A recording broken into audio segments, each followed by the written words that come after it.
Ruth's story. To my beloved family, our children, spouses, and grandchildren as far back as I can remember.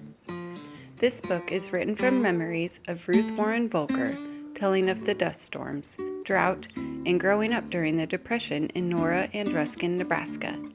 This book is part 1 of Ruth's story, where she tells of an experience walking home from school with her brother to a farmhouse south of Nora, Nebraska.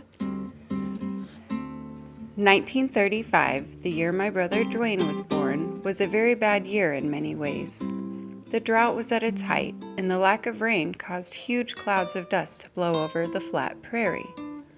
The 30s farmers had not yet learned to control erosion. The Midwest prairie was afflicted with terrible dust storms. The wind blew in red and black dust. The farmers said the red dust was from Oklahoma. My mother Stella had a saying, "The wind makes me weary." The dust sifted into poorly caulked windows and doors. My mother had to cover my baby brother Dwayne's crib with sheer curtains that were soaked in water and squeezed out. This prevented him from choking with the dust that was in the air in the farmhouse. The crops were practically burned out by the hot sun coupled with no rain.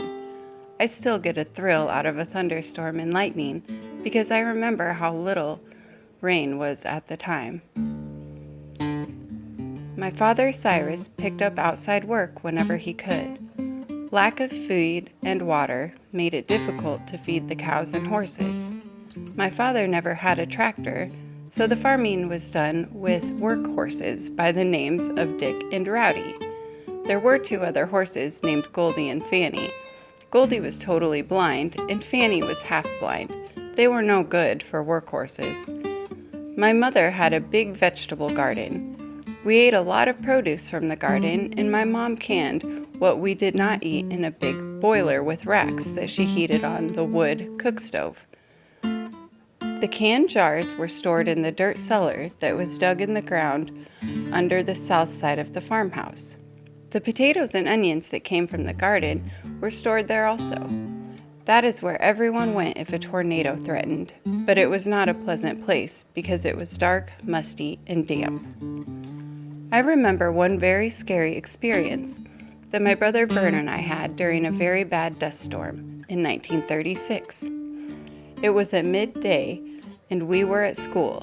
The teacher, who was a very young girl, became frightened because the wind was very strong and the sky turned dark as night because of the heavy dust. The schoolhouse was a very small building, and the wind was so strong that the whole building shook. The teacher lit the kerosene lamps. There was no electricity back then, and the wind coming through the poorly fitted windows blew out the lamps and left us in the dark. The teacher felt that the best thing to do was to send us all home.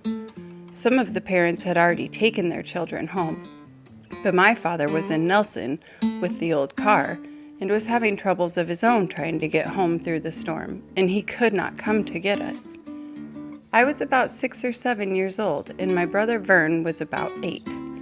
We started out walking, and we were about a block from the school when I started to cry because I couldn't see the railroad tracks beneath my feet because of the dense dust storm. My brother told me to hush up or we'll never get home. I knew he was right. We walked on, trying to stay on the dirt road as best as we could. The barbed wire fences were mostly covered with dust on each side of the road, so they were not of any help even if we could see them through the dust and wind. We finally got to the culvert that was about a third of the way home when we heard over the roar of the wind a car coming up behind us. We joyfully greeted Mr. Bargain and his son Donald, who had come to look for us in his old coupe that had a rumble seat. We squeezed in beside them, and they took us home very slowly, as it was almost impossible to see the road. It seems the teacher who boarded with the Bargain family had gotten worried about us and sent Mr. Bargain to see if he could find us.